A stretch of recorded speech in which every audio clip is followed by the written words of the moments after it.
आ गए आप। स्वागत है आप लोगों का आज के हमारे इस वीडियो में। और आज हम पढ़ने वाले हैं नहीं, आज हम समझने वाले हैं नहीं, आज हम जानने वाले हैं छोड़िए, आज हम देखने वाले हैं नहीं, समझने वाला ही ठीक है ना। हाँ, तो आज हम समझने वाले हैं कोऑर्डिनेट ज्योमेट्री यानी कि निर्देशांक ज्यामिति की बहुत सारी बेसिक जानकारी, बहुत सारी बेसिक डिटेल। क्योंकि बेस अच्छा होगा तो इमारत अपने आप अच्छी बनेगी, ऐसा हमारे बड़े बुजुर्ग कह गए हैं। तो चलिए शुरू करते हैं आज की वीडियो। हमारे इस कोऑर्डिनेट ज्योमेट्री की शुरुआत होती है दो लाइनों से जो खींची जाती हैं कुछ इस तरीके से, ठीक है, दिखाई दे रही है आपको। एक लेटी हुई है, एक खड़ी हुई है। बस जहां पर ये दोनों एक दूसरे को काटती हैं ये पॉइंट होता है 0। इसे हम कहते हैं मूल बिंदु यानी कि ओरिजिन।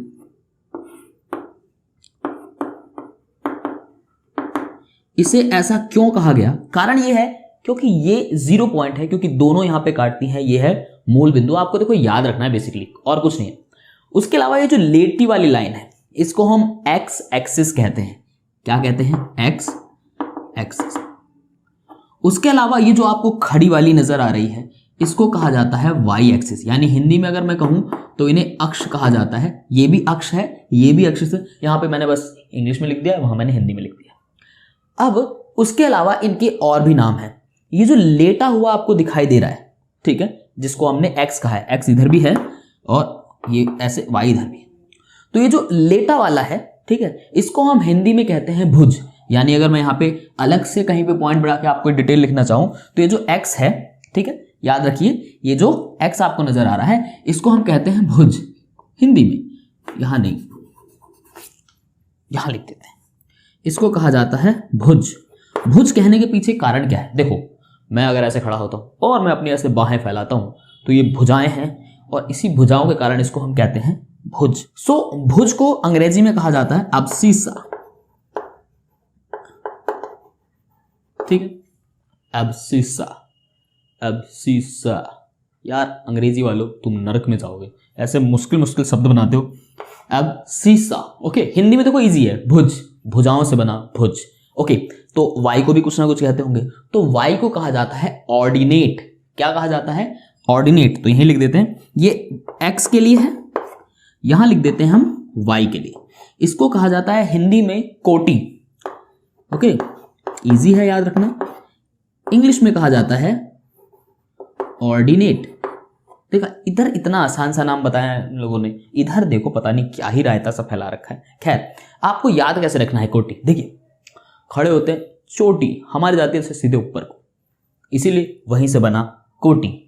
इजी है। तो y को कहेंगे हम कोटि, x को कहेंगे हम भुज, y को कहेंगे ऑर्डिनेट, x को कहेंगे एब्सिसा। ओके, हो गया। तो ये हो गया बेसिक। अब इसके बाद जब ये लाइनें आपस में एक दूसरे को काट रही हैं तो ये 4 खाने बना रही हैं, ठीक है। इन चारों खानों को नंबर दिए गए हैं। यहां से पहला है, ये है दूसरा, ये है तीसरा और ये है चौथा। अब इसकी फिलॉसफी चक्की चला लेना यार, ऐसे ऐसे, समझ गए? बस इसलिए वो पहला, फिर दूसरा, फिर तीसरा, फिर चौथा। अब इनको नाम भी दिया गया क्योंकि 4 हैं तो इसलिए चतुर्थांश है, ठीक है, हिंदी वालों के लिए। और अंग्रेजी वालों के लिए ये क्वाड्रेंट्स हैं। समझ रहे हो ना, चौथाई वाला क्वाड्रेंट वाला, राइट। तो अब इसको लिखना भी पड़ेगा क्या यार? अरे समझ जाओ, ऐसे समझ लो। पहला चतुर्थांश, दूसरा चतुर्थांश, तीसरा चतुर्थांश, चौथा चतुर्थांश, first quadrant, second quadrant, third quadrant, fourth quadrant. उसके अलावा कुछ और चीजें हैं समझने के लिए।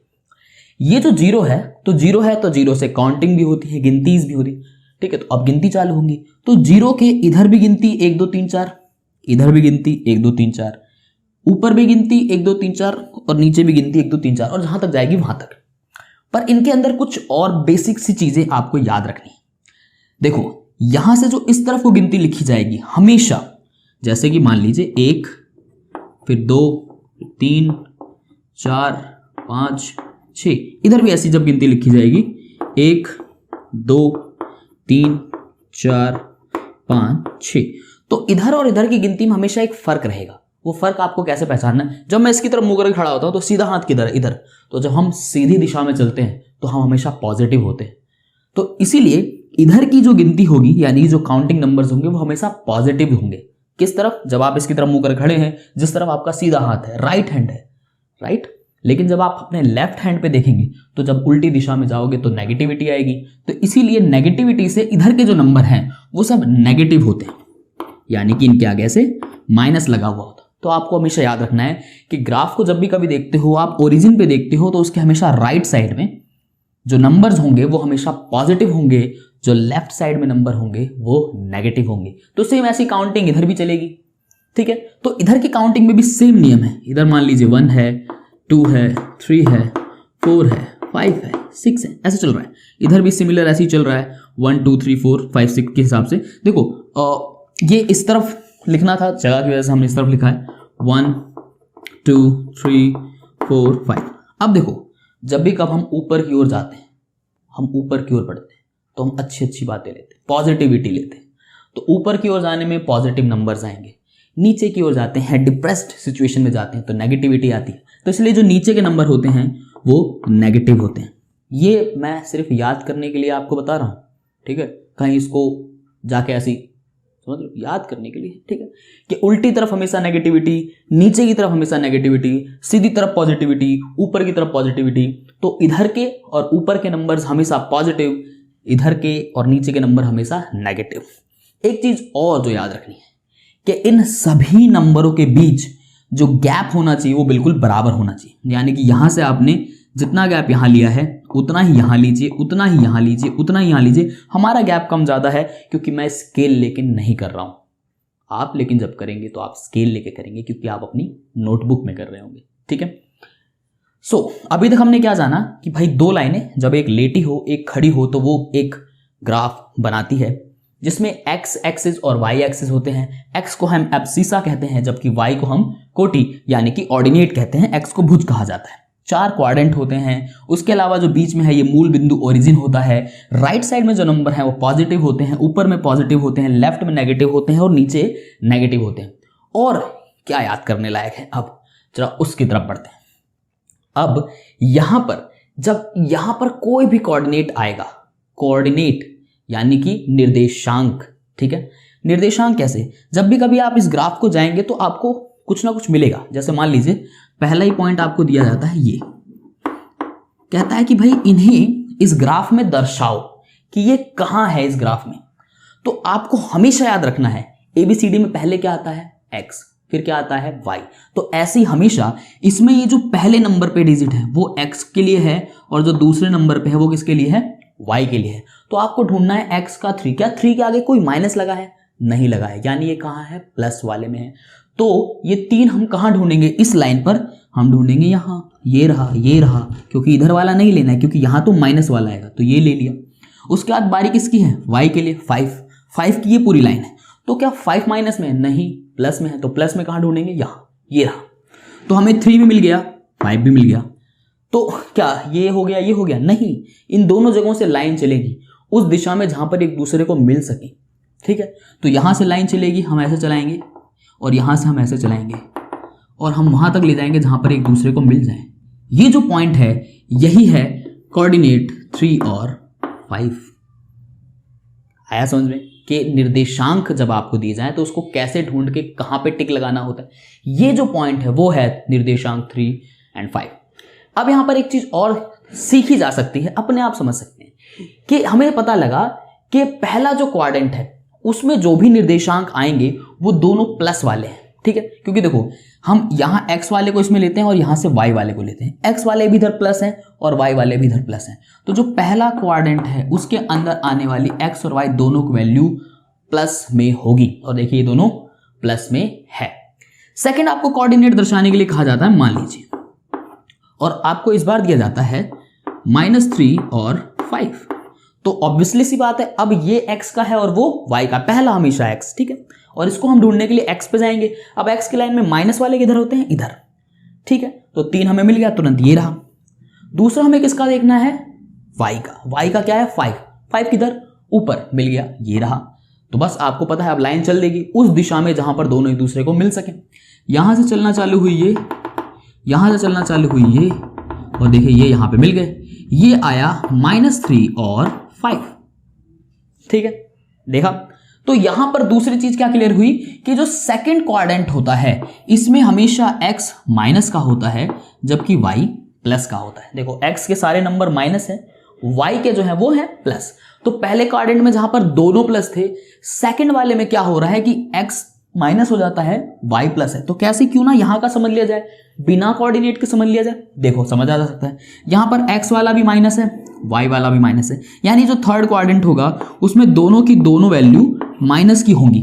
एक पॉइंट भी ले लेते हैं, मान लीजिए लिया गया -3 और -5, तो ये ढूंढेंगे तो कहां मिलेगा, तो हम इसको ढूंढेंगे x की लाइन पर, ये मिला, इसको ढूंढेंगे y की लाइन पर, ये मिला, यहां से ये चला, यहां से ये चले, आगे मिल गए, ये रहा पॉइंट, मिला कि नहीं मिला। ऐसे ही हम इसका भी बता सकते हैं, बिल्कुल बता सकते हैं। पहले हमेशा कौन लिया जाएगा, x वाला लिया जाएगा। तो इधर x क्या है, प्लस में है तो प्लस में रहेगा, बट y क्या है, ये इधर में आएगा, माइनस में है, ये हो गया। ठीक है, समझ में आ रहा है। अब देखो कोई भी पॉइंट आपको कोऑर्डिनेट ढूंढने के लिए दिया जा सकता है और कभी कभी बिना ग्राफ के आपसे पूछा जा सकता है कि बताइए कि वो किस क्वाड्रेंट में आएगा। जैसे मान लीजिए मैंने यहां पर आपको लिख करके दिया कि एक क्वेश्चन देता हूं मैं आपको एज एग्जांपल कि भाई 5 एंड -3 ये कौन से क्वाड्रेंट में आएगा। तो आप क्या देखते हैं, आप देखते हैं पहला प्लस वाला है, पहला प्लस वाला है। x के प्लस के या तो पहले में होते हैं या चौथे में होते हैं, हो गया समझ में। दूसरा लेकिन किस में है, माइनस में है। तो जो पहला है उसमें तो दोनों प्लस चाहिए, तो यानी दूसरा माइनस है तो किस में चला जाएगा, चौथे में। आप आराम से बता सकते हो कि ये जो कोऑर्डिनेट दिए गए हैं ये फोर्थ क्वाड्रेंट में आएंगे। समझ में आ रहा है, चौथे चतुर्थांश में आएंगे। मैं ज्यादा अंग्रेजी बोलने लग गया हूं, मैं देखो हिंदी वाले बच्चों को बिल्कुल नाराज नहीं करना चाहता, पर हो जाता है कभी कभी, हम निकल जाते हैं, इधर उधर निकल जाते हैं गलती से, सो वापस आते हैं। ऐसे ही आपको दिया जा सकता है एक और क्वेश्चन, मान लीजिए कहा जाता है ये बताइए -3 एंड -3 कौन से क्वाड्रेंट में आएगा। तो आपको बहुत सिंपली समझने की कोशिश करनी है कि x वाला माइनस